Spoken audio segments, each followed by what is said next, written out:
I'm trying to build people up. I'm trying to armor their mind. I'm trying to get them the belief, because this world we live in is tough. It will beat you down. The world and the life that we live in is the ultimate competitor. It will try to take you out. It will find your weakness and it will just hammer you. If I can help you build belief, build confidence to the point where nothing can hurt you because you know exactly who you are. Anxiety and fear, I would find the strength and motivation to transform my life.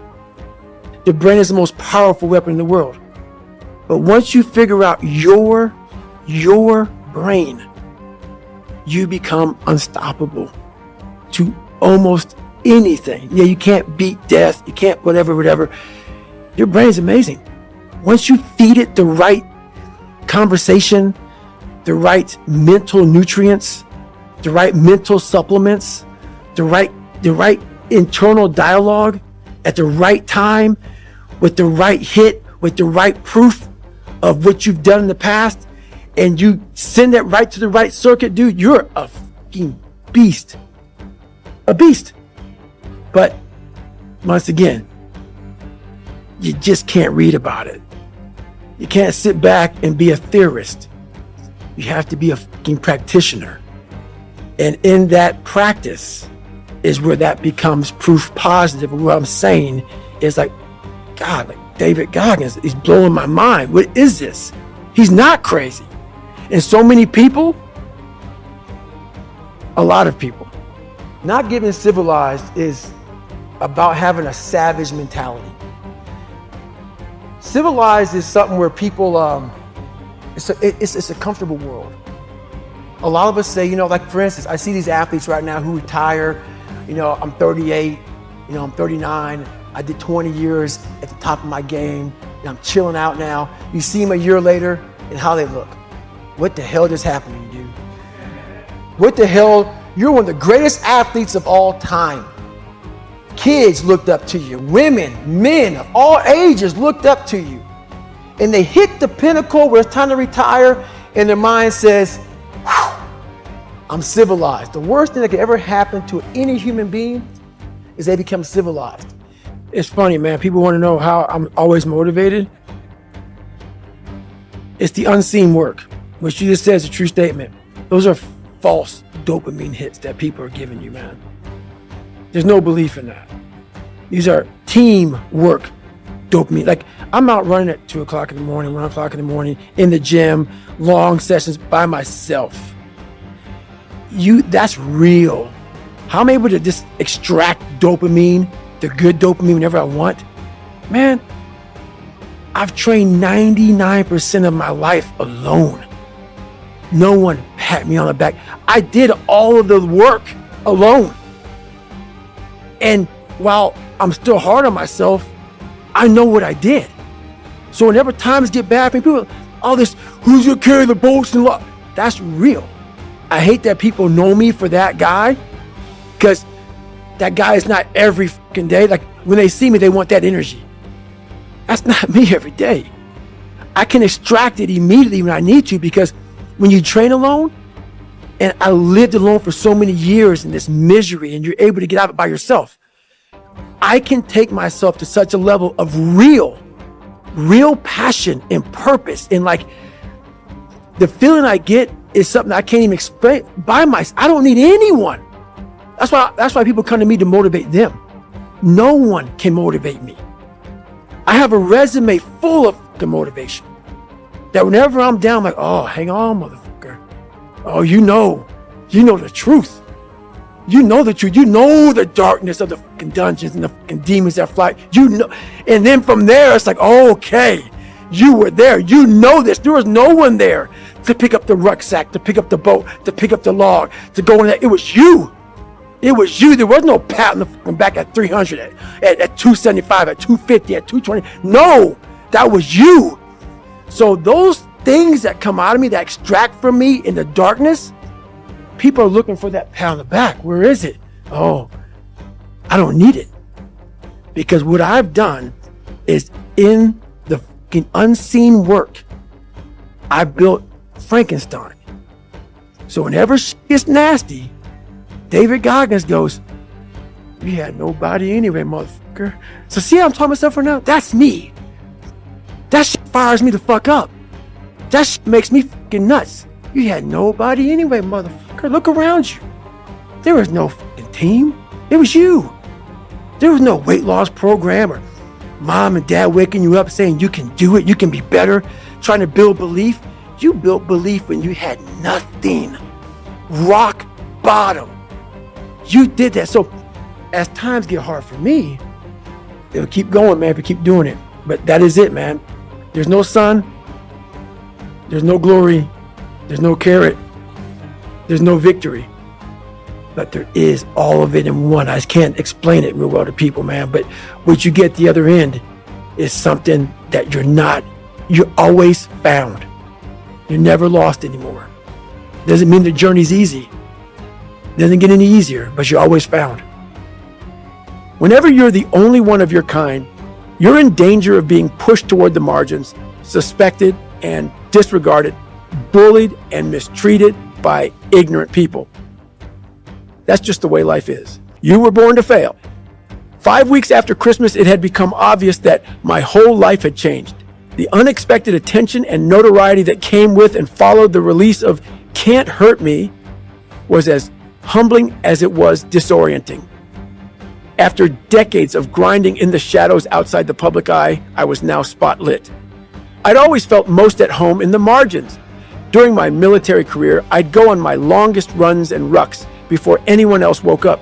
While others were relaxing or partying after a hard day or week of work, I stayed in to study my dive tables, pack and repack my parachute, or run and grind in the gym deep into the night.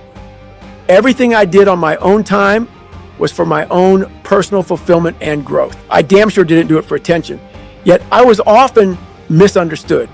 I was carrying a boulder as big as the world on my back, just trying to get to the other side of the darkness that was chasing me down.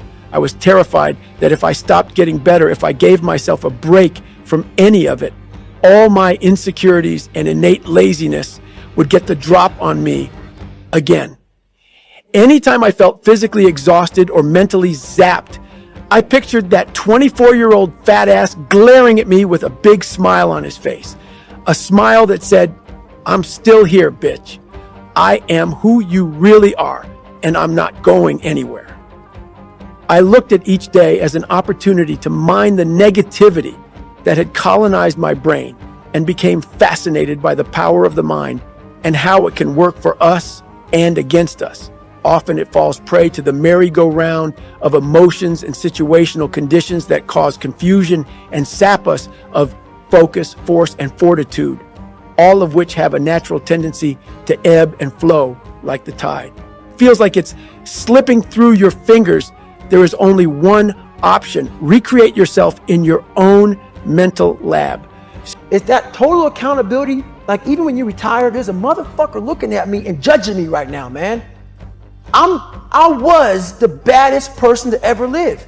It doesn't go away, man. You gotta wake up, even though you retired, you never retired. You're setting the example every single day of your life. And being civilized feels so good. I'm sorry, man. Once you get to the top, you may retire, but you ain't never coming back home, man, because now you're judged.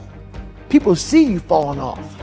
You wanna be that guy who knows I may be retired from the sport or forever I did, but I'll be damned if you ever see me looking like shit, feeling like shit, not arriving. People, I've arrived mentality. You're always setting the example. Civilization feels so good. These comfortable feelings are what people want. They want retirement. They want that. They need that. It's a yearning feeling. I want it too.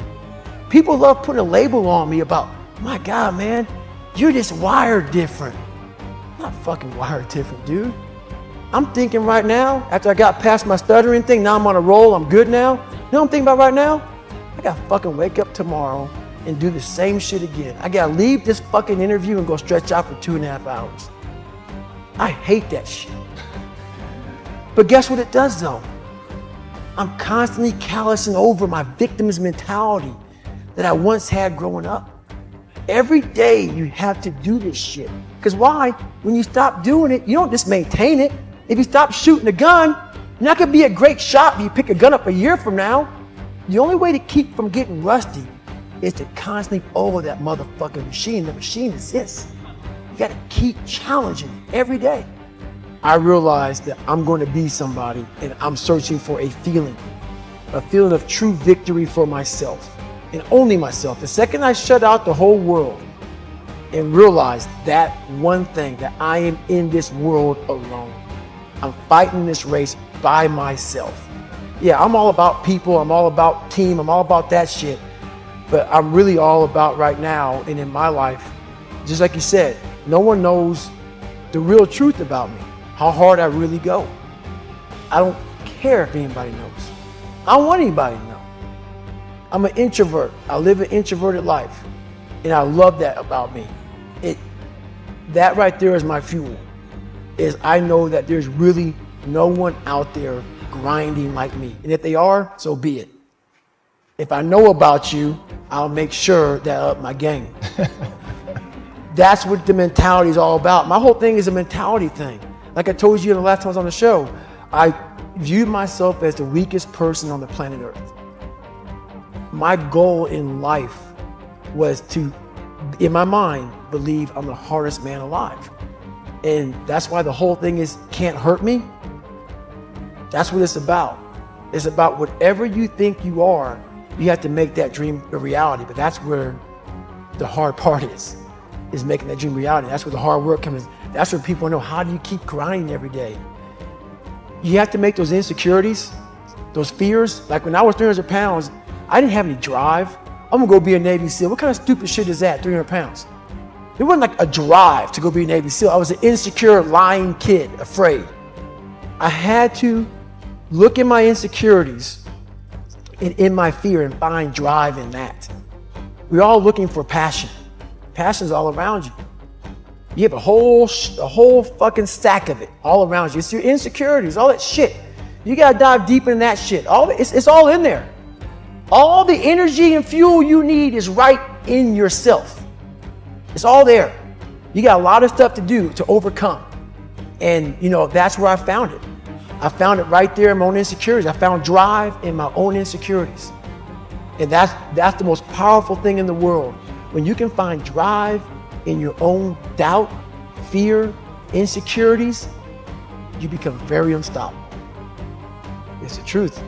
Somewhere you can be alone with your thoughts and wrestle with the substance of what and who you want to be in your one short life on earth. If it feels right, create an alter ego to access some of that dark matter in your own mind. That's what I did. In my mind, David Goggins wasn't the savage motherfucker who accomplished all the hard shit.